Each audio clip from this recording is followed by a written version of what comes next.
नमस्कार, आप देख रहे हैं द पब्लिक वर्ल्ड। मैं सुभाष चौधरी हूं। दिन भर की 10 खास खबरों के साथ हाजिर हूं। इससे पहले कि आज की सुर्खियां शुरू करें, आपसे गुजारिश है कि अगर आपने अब तक हमारे चैनल द पब्लिक वर्ल्ड को सब्सक्राइब नहीं किया है तो इसे अवश्य सब्सक्राइब कर लें, क्योंकि आपका सहयोग और समर्थन हमारे लिए बेहद जरूरी है। बिना किसी लाग लपेट के, बिना किसी मिर्च मसाला के आप तक हम देश की बड़ी खबरों को पहुंचाने की कोशिश करते हैं। तो चलिए शुरू करते हैं दिन भर की 10 प्रमुख खबरों का सिलसिला। प्रधानमंत्री नरेंद्र मोदी बोले, विकसित भारत के संकल्प को पूरा करने में पानी की कमी एक बड़ी बाधा है। प्रधानमंत्री ने दुनिया के सामने जल सुरक्षा की चुनौती के बारे में चर्चा करते हुए कहा कि विकसित भारत के संकल्प को पूरा करने में पानी की कमी एक बड़ी बाधा बन सकती है। उन्होंने कहा, हमारी सरकार जल सुरक्षा की परियोजनाओं के लिए पिछले 8 वर्षों से अथक प्रयास कर रही है। प्रधानमंत्री नरेंद्र मोदी आज जल जीवन मिशन के तहत हर घर जल उत्सव को वीडियो संदेश के माध्यम से संबोधित कर रहे थे। यह कार्यक्रम पणजी, गोवा में आयोजित किया गया। उन्होंने कहा कि सबसे पहले आज देश के 10 करोड़ ग्रामीण परिवार पाइप से स्वच्छ पानी की सुविधा से जुड़ चुके हैं, इसलिए हम बधाई देते हैं। ये घर जल पहुंचाने की सरकार के अभियान की एक बड़ी सफलता है। स्वार्थी अल्पकालिक दृष्टिकोण से ऊपर एक दीर्घकालिक दृष्टिकोण की आवश्यकता को दोहराते हुए प्रधानमंत्री ने जोर देकर कहा कि यह सच है कि सरकार बनाने के लिए किसी को अपनी मेहनत नहीं करनी पड़ती, जितनी मेहनत देश बनाने के लिए करनी पड़ती है। हम सभी ने राष्ट्र निर्माण के लिए काम करने का विकल्प चुना है, इसलिए हम वर्तमान और भविष्य की चुनौतियों पर काम कर रहे हैं। जिन्हें देश की परवाह नहीं है, उन्हें देश का वर्तमान या भविष्य खराब होने की परवाह नहीं है। उन्होंने कहा कि ऐसे लोग बड़ी बड़ी बातें जरूर कर सकते हैं, लेकिन पानी के लिए बड़े विजन के साथ कभी काम नहीं कर सकते। उन्होंने जल सुरक्षा सुनिश्चित करने के लिए सरकार के बहुआयामी दृष्टिकोण के बारे में बात करते हुए कहा कि कैच द रेन, अटल भूजल योजना, हर जिले में 75 अमृत सरोवर, नदियों को आपस में जोड़ने और जल जीवन मिशन जैसी योजनाओं से देश में काफी बदलाव देखने को मिल रहा है। उन्होंने कहा कि भारत में अब रामसर साइट्स यानी वेटलैंड की संख्या भी बढ़कर 75 हो गई है। इनमें से 50 साइट्स पिछले 8 वर्षों में ही जोड़ी गई है। यानी वाटर सिक्योरिटी के लिए भारत चौतरफा प्रयास कर रहा है और इसके हर दिशा में नतीजे भी मिल रहे हैं। जाहिर है, प्रधानमंत्री ने आज जल जीवन मिशन यानी जल उत्सव के बहाने विपक्ष पर भी हमला बोला और पिछले सरकारों के कार्यकाल पर भी निशाना साधा, जिसके कारण लोग पानी के लिए इस देश में लंबे अरसे तक तरसते रहे। शराब नीति पर सीबीआई ने दर्ज की FIR. Deputy CM Manish Sisodia समेत 15 लोगों के हैं नाम। सीबीआई ने कथित आबकारी घोटाले में एफआईआर दर्ज की है। इस एफआईआर में दिल्ली के उप मुख्यमंत्री मनीष सिसोदिया सहित 15 आरोपियों के नाम शामिल हैं। सीबीआई अधिकारी के अनुसार एफआईआर में कुछ ऐसी शराब कंपनियों के भी नाम हैं जिनको कथित तौर पर केजरीवाल सरकार ने अनैतिक फायदा पहुंचाया है। आपको बता दें कि सीबीआई आज सुबह से ही लगातार पिछले 12 घंटों से लगभग 31 ठिकानों पर छापेमारी कर रही है। इन 15 लोगों के अलावा कई अज्ञात लोगों के नाम भी एफआईआर में शामिल किए गए हैं। सीबीआई के मुताबिक मनीष सिसोदिया पर आपराधिक साजिश और खातों में हेरफेर का भी आरोप है। सीबीआई ने पीसी एक्ट 1988, 120 बी, 477 ए वास्तविक अपराध के तहत केस दर्ज किया है। यह केस 17 अगस्त को केस दर्ज हुआ था। सीबीआई ने दिल्ली की आबकारी नीति 2021-22 के मामले में शुक्रवार सुबह दिल्ली की उप मुख्यमंत्री मनीष सिसोदिया के आवास सहित कई राज्यों में कई स्थानों पर छापेमारी की है। पिछले 12 घंटे से भी अधिक समय से सर्च ऑपरेशन जारी है। दिल्ली समेत 7 राज्यों में छापेमारी की जा रही है, ऐसा सीबीआई की ओर से बताया गया है। बताया जाता है कि उनके आवास के अलावा अधिकारियों ने मनीष सिसोदिया की आधिकारिक कार की भी तलाशी ली है। दिल्ली के उप मुख्यमंत्री मनीष सिसोदिया के घर आज सीबीआई ने छापा मारा। सीबीआई की ओर से आज दिल्ली की आबकारी नीति के मामले की जांच के संबंध में 21 जगहों पर छापेमारी की गई है। 21 नहीं बल्कि 31 जगहों पर छापेमारी की गई है। पहले सुबह इस बात की चर्चा जोरों पर थी कि 21 जगहों पर छापेमारी चल रही है, लेकिन सीबीआई ने इसे स्पष्ट किया कि 31 जगहों पर छापेमारी चल रही है। दिल्ली के तत्कालीन आबकारी आयुक्त अरावा गोपीकृष्ण के परिसर में भी सीबीआई ने रेड किया है।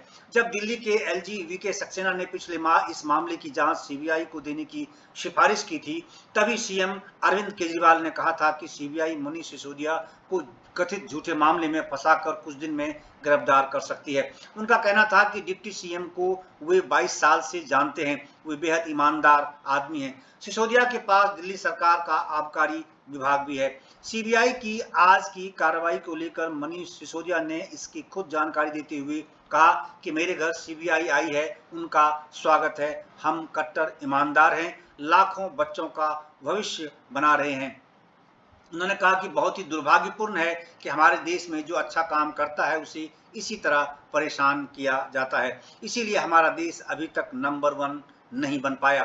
सिसोदिया के घर सीबीआई रेड पर अरविंद केजरीवाल ने आज प्रेस वार्ता की और उन्होंने कहा कि जिस दिन अमेरिका के सबसे बड़े अखबार न्यूयॉर्क टाइम्स के फ्रंट पेज पर दिल्ली शिक्षा मॉडल की तारीफ और मनीष सिसोदिया की तस्वीर छपी, उसी दिन मनीष सिसोदिया के घर केंद्र ने सीबीआई भेज दी। सीबीआई का स्वागत है, पूरा कॉपरेट करेंगे, पहले भी जांच रेड हुई, कुछ नहीं मिला, अब भी कुछ नहीं मिलेगा।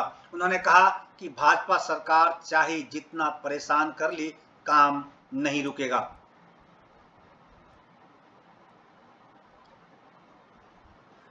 इधर भाजपा ने इस मामले को लेकर हमला बोला है।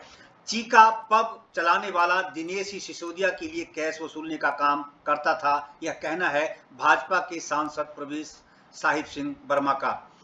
दिल्ली में भाजपा सांसद प्रवेश साहिब सिंह वर्मा ने आज प्रेस वार्ता कर दिल्ली की अरविंद केजरीवाल सरकार पर यह कहते हुए हमला बोला कि केजरीवाल एक सफल मुख्यमंत्री तो साबित नहीं हो पाए, पर सही भविष्यवाणी करने वाले एक सफल एस्ट्रोलॉजर जरूर साबित हो गए हैं।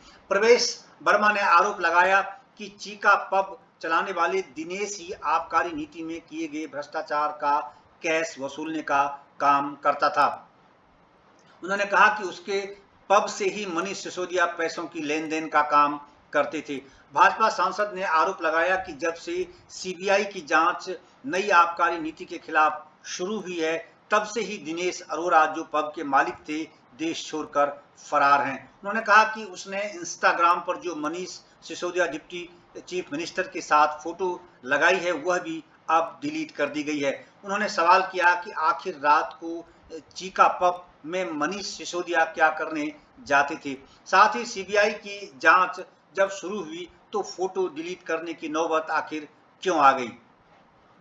भाजपा सांसद ने कहा कि ईमानदारी की दुहाई देने वाले मनीष सिसोदिया ने 144 करोड़ रुपए शराब माफियाओं के माफ किए, शराब बोतलों की मूल्य दरें कम कर दी गई, शराब माफियाओं के साथ मिली भगत कर करोड़ों रुपए का घोटाला किया और ब्लैक लिस्टेड कंपनियों को ठेका दिया।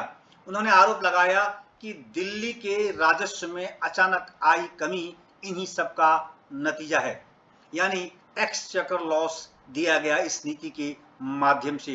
भाजपा सांसद ने दावा किया कि सीबीआई के पास शराब नीति में बदलाव के लिए ली गई रिश्वत की पूरी जानकारी और प्रमाण है। कई लोगों ने इससे जुड़े साक्ष्य सीबीआई को मुहैया कराए हैं। जिस तरह सत्येंद्र जैन की गिरफ्तारी हुई है, जो दिल्ली के स्वास्थ्य मंत्री हैं, उसी तरह Manish Sisodia deputy chief minister भी जल्दी ही सीबीआई की गिरफ्त में होंगे, ऐसा उन्होंने दावा किया। उधर दिल्ली कांग्रेस प्रमुख ने मनीष सिसोदिया के आवास पर छापेमारी का स्वागत किया है। हालांकि काफी देर से उनकी प्रतिक्रिया आई है, राष्ट्रीय स्तर पर बहुत तीव्र प्रतिक्रिया देखने को नहीं मिली है। दिल्ली प्रदेश कांग्रेस अध्यक्ष अनिल चौधरी ने कहा है कि सीबीआई ने आज आम आदमी पार्टी के भ्रष्ट मंत्री मनीष सिसोदिया के घर छापा मारा, जबकि कांग्रेस पिछले कुछ समय से जांच की मांग कर रही थी। अनिल चौधरी ने कहा कि हमने दिल्ली सरकार की आबकारी नीति का विरोध किया था। उन्होंने आरोप लगाया कि दिल्ली सरकार ने शराब माफियाओं को सुरक्षा दी, कांग्रेस नेता ने कहा कि इस लूट पर दिल्ली बीजेपी के विधायक और सांसद भी खामोश हैं। उन्होंने कहा कि हमें खुशी है कि देर से ही सही सीबीआई इस मामले की जांच कर रही है। दिल्ली कांग्रेस अध्यक्ष ने दिल्ली के आम आदमी पार्टी के विधायकों पर भी हमला बोला। उन्होंने कहा कि सीबीआई की इस कार्रवाई से यह स्पष्ट हो गया है कि ये 71 विधायक ईमानदार नहीं बल्कि 71 भ्रष्ट विधायक हैं।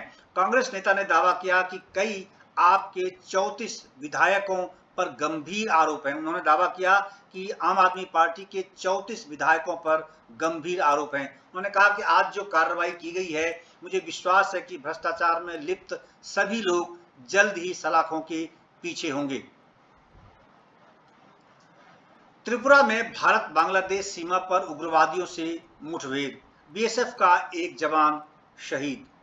खबर है कि उत्तरी त्रिपुरा में भारत बांग्लादेश सीमा पर national liberation front of Tripura के उग्रवादियों के साथ हुई भीषण मुठभेड़ में सीमा सुरक्षा बल यानी बीएसएफ का एक जवान शहीद हो गया। अधिकारियों ने बताया कि शहीद जवान की पहचान बीएसएफ की 145वीं बटालियन के गिरजेश कुमार के रूप में हुई है। उन्हें मुठभेड़ में घायल होने के बाद इलाज के लिए अगरतला ले जाया गया था, जहां उनकी मौत हो गई।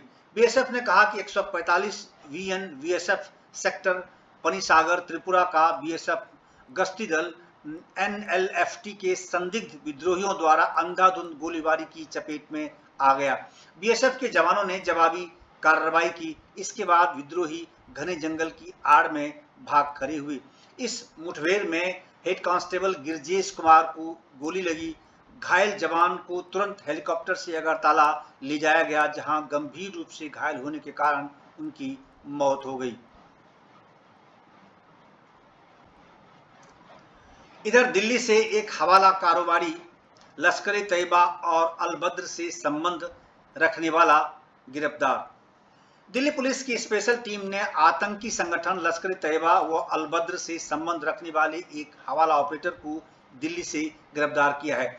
इस पर आरोप है कि ये दोनों आतंकी संगठनों को फंडिंग करते थे। इसका नाम मोहम्मद यासीन बताया जाता है। सूत्रों का कहना है कि वह अब तक लाखों रुपये हवाला के जरिए इधर उधर कर चुका है, यानी आतंकी संगठनों को पहुंचा चुका है। दिल्ली पुलिस की स्पेशल सेल का दावा है कि साउथ अफ्रीका से उसके पास हवाला के जरिए लगभग 24 लाख रुपए आए थे। वह अब तक 17 लाख रुपए आतंकी संगठनों को पहुंचा चुका है। बताया जाता है कि जम्मू कश्मीर पुलिस ने 18 अगस्त को अब्दुल हमीद मीर नाम के एक आतंकी को जम्मू कश्मीर से ही गिरफ्तार किया था। उससे पूछताछ में खुलासा हुआ और उसकी निशानदेही के आधार पर यानी उसके बताए हुए स्थान पर दिल्ली पुलिस की स्पेशल सेल ने छापा मारा और मोहम्मद यासीन को गिरफ्तार किया। मोहम्मद यासीन नाम के इस हवाला ऑपरेटर को दिल्ली के तुर्कमान गेट से गिरफ्तार किया गया है। मोहम्मद यासीन मीना बाजार दिल्ली में गारमेंट का व्यवसाय करता था। इसी व्यवसाय की आड़ में वह हवाला का कारोबार कर रहा था। दिल्ली पुलिस की स्पेशल सेल ने यासीन के पास से 7 लाख रुपए नकद, मोबाइल फोन व अन्य दस्तावेज भी बरामद किए हैं, जिससे उनके इन दोनों आतंकी संगठनों से संबंध होने का प्रमाण मिलता है और पैसे के लेन देन के संकेत भी मिले हैं। इधर यूपी सरकार का दावा है कि 4 माह में 2 लाख रोजगार देंगे। उत्तर प्रदेश सरकार का दावा है कि 4 महीने में लगभग 2 लाख युवाओं को रोजगार देने का लक्ष्य बनाया गया है। सरकार ने इसके लिए यूपी कौशल विकास को इस कार्य में लगाया है। विधानसभा चुनाव के दौरान लोक कल्याण संकल्प पत्र में भाजपा ने हर परिवार के एक सदस्य को रोजगार देने का संकल्प लिया था। इसे लेकर हाल ही में मुख्यमंत्री योगी ने परिवार कार्ड योजना की घोषणा की थी। इसके तहत हर परिवार की आईडी बनाने की प्रक्रिया भी शुरू कर दी गई है, बल्कि यह प्रक्रिया तेज चल रही है। इसी कड़ी में कौशल विकास मिशन ने बड़ा प्रयास शुरू किया है। इसमें बड़ी भूमिका रोजगार मेला निभाएगा।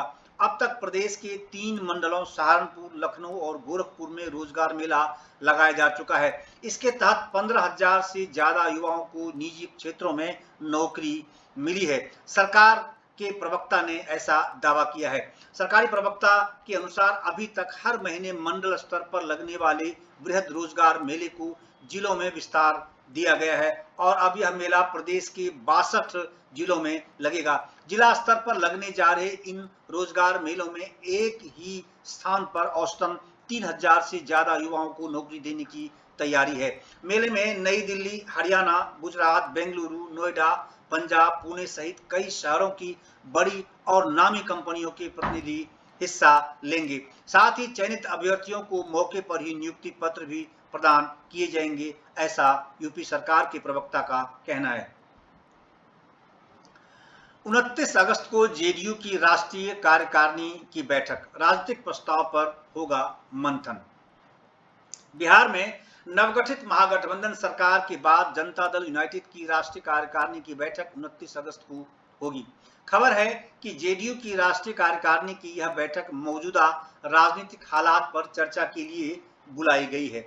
जेडीयू राष्ट्रीय कार्यकारिणी की बिहार में महागठबंधन सरकार के बाद यह पहली बैठक होगी। यह बैठक इसलिए भी महत्वपूर्ण मानी जा रही है कि बिहार सहित देश के अन्य राज्यों में नीतीश कुमार को पीएम मटेरियल के रूप में प्रचारित करने की चर्चा जोरों पर है। हालांकि नीतीश कुमार ऐसे किसी प्रस्ताव से स्वयं इनकार कर चुके हैं। यह बैठक ऐसे समय हो रही है जब नीतीश कुमार ने भाजपा से दूरी बना ली है और सरकार गठन के लिए राष्ट्रीय जनता दल के साथ हाथ मिला लिया है। बिहार में हुए इस बड़े राजनीतिक बदलाव की देश में चर्चा गर्म है। अपने सियासी विरोधी आरजेडी से हाथ मिलाने के नीतीश कुमार के फैसले पर तीव्र प्रतिक्रिया देखने को मिली है।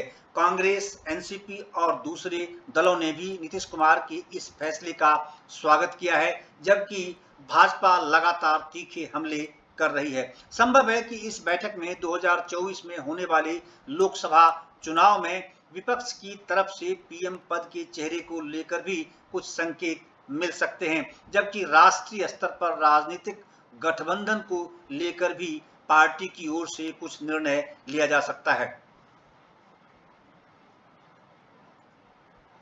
चीन लड़ाकू विमानों और फाइटर पायलट की कमी से जूझ रहा है। जी हां, यह एक बड़ा सवाल है और चौंकाने वाला सवाल है। आपको जानकर आश्चर्य होगा कि ताइवान को लेकर अमेरिका से चल रही तनातनी के चलते चीन को लड़ाकू विमानों और फाइटर पायलट की कमी से जूझना पड़ रहा है।